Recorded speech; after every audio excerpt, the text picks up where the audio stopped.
Hey, I'm just going to do a quick tabletop of the Raid Japan BUKKOMI CRAW. I picked this up last year just on a whim. I started buying a handful of Raid Japan products and fell in love with them. I started with the two-way bait. I have that in a bunch of sizes. It's very versatile bait. I'll do a video on that one.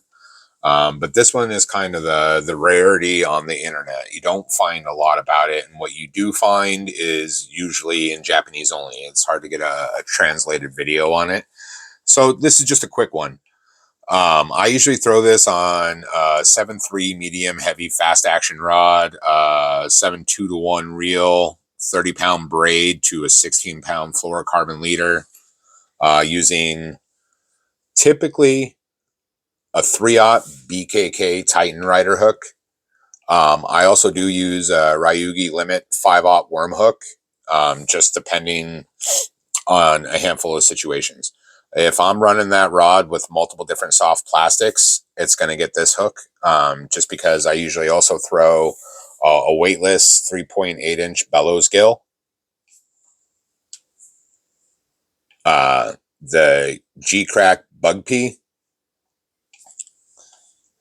And then this is an emo ripper that I've run my own skirting material through, like their version of the emo kamushi. I just stock up on the emo ripper. You get 7 to a pack versus the 4 of the kamushi. The skirting is material, but you can play around with that. There are dozens of options on Tackle Warehouse. This was just the skirting material that I found the most colors in, and I wanted to stay consistent during my testing on running my own skirting material. Basically per the season. I'm not in any type of time crunch, so when I'm looking at something, it's not a day, a week, a month. Like, I'll usually run it through a whole season before I say, okay, that one's not for me. You're just not going to be putting yourself in the scenarios that you would be in the short term versus the long. So I really like to, take a deep dive on things when I'm looking at modifying my own lures.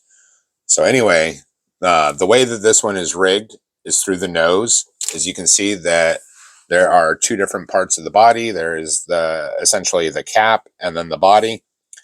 These are made of 2 different materials. The top material is made of a floating material. The bottom is not. So in theory, as this goes, let me rig it up here for you so you can see. I like the Titan Rider, like I said, for versatility, as far as like depending on how I'm rigged up for the day and what I'm bringing along with me. It's really easy to change. Hold on here. But like I said, Ryugi 5/0 worm hook works just as good. It'll sit flatter to the body. You'll see this one has a little bit of a gap, but I'm not too worried about that. I'm getting hung up in the tentacles there. There you go. This little rubber bait keeper on these hooks is a godsend. It's glorious. You can kind of adjust the tension. You want it pressed. I mean, it's obviously going to move your bait up, but I usually put it up as tight as I can and then back it back off to where that body is perfectly straight. You can text pose it as well. So when you throw this out there, it's going to want to drop, down like this. It will pull itself up a little bit. The butt end of that will rise up. The way to take care of that is I will throw like right on. Let's see if we can see that here.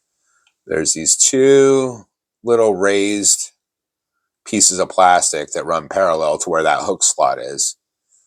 I will take like a 1/16 ounce nail weight and run it parallel to that hook slot right there.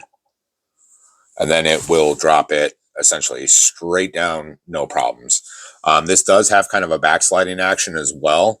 So when you throw it, it will start moving back.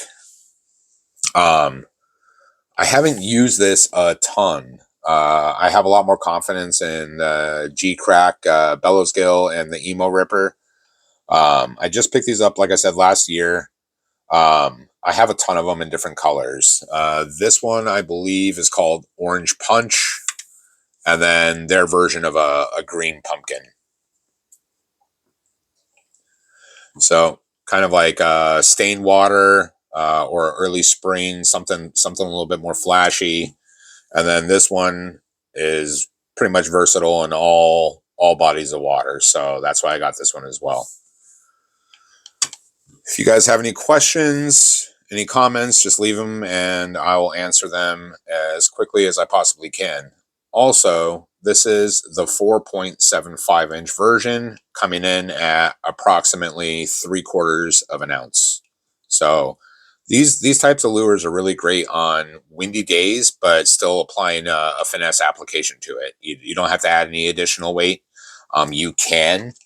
Um, if you were going to throw it, I would throw it with the free rig. This is a 3/8 ounce. I have a ton. This is just to show you the weight that I would use. So this weight falls straight down, hits the bottom before your lure can, and then giving it essentially like a weightless presentation that last little bit that it's falling, rather than sucking it straight down into the mud or the gunk or whatever it is. So thanks for watching.